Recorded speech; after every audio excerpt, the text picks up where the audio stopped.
Bill's on the radio, on TV. He's out there every single day. And he's here with us today because he wants to honor us and our everyday heroes. We thank him for his solidarity, and we thank him for constantly saying and speaking truth to power. Bill Press.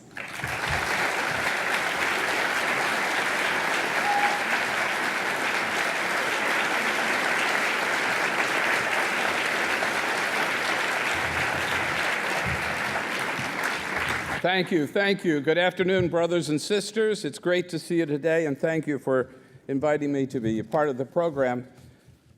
I've never felt so high, so tall in my life here, but I'm proud to be with you today as a fellow teacher. Randy said former teacher. I don't think there's anything as such thing as a former teacher. Once a teacher, always a teacher, because those values are instilled in you. For me, it was 2 years teaching American history and French in Philadelphia, and then 1 year teaching French and religion in San Francisco. And I'm also proud to be here with you as a fellow union member. For me, it's 31 years of proud service, and every day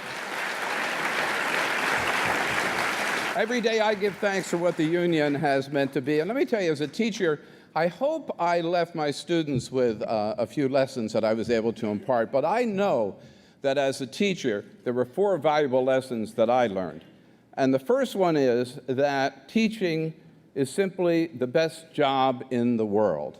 I can tell you, thank you, I feel that way. I mean, I moved on. I was the policy director for Jerry Brown the first time around as governor of California. I was chairman of the California Democratic Party. I did radio shows, television shows in Los Angeles, on local television, came to Washington 15 years ago, been doing national radio, national television. But none of those jobs were as personally satisfying, fulfilling, and meaningful to me as the time that I spent in the classroom. And I'm so glad I was able to have that experience. And the other lesson the second lesson I learned is that I believe that for this country, more so than doctors or lawyers or CEOs or certainly politicians, that teaching is the most important job of all for our country, because only teachers have that responsibility and that opportunity to shape and build the future leaders of America. The most essential job, and you do it, and I'm proud of you for doing it.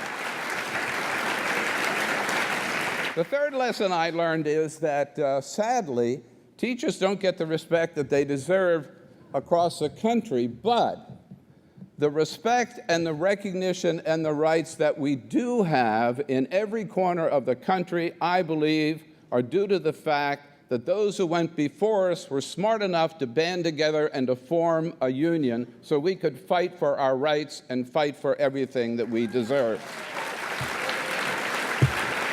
And you know, it is the union that made us strong. It is the union that keeps us strong. And let me tell you, no union is any stronger, first of all, number one, than its members. And number two, no union is any stronger than its leadership. And I've got to say, you are so lucky, and I think you know it, because I know them all. I know them all. And I can tell you, there's no stronger, there's no more articulate, there's no more effective labor leader in this country than your president, Randy Weingarten. And I thank you.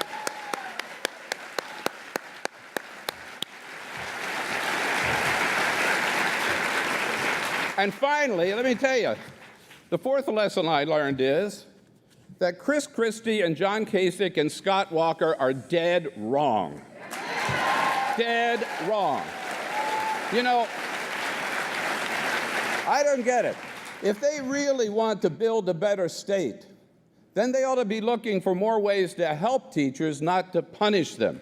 If they really want to move their state forward, they ought to be looking to ways to provide teachers with more resources and not steal from them the resources that they've got, So I say to Chris Christie and John Kasich and Scott Walker and their other retrograde governors today, you've got it ass backwards, all right? Ass backwards. You know, instead of beating up on teachers, you know where they ought to be? They ought to be here today honoring teachers, and that's what we're about to do.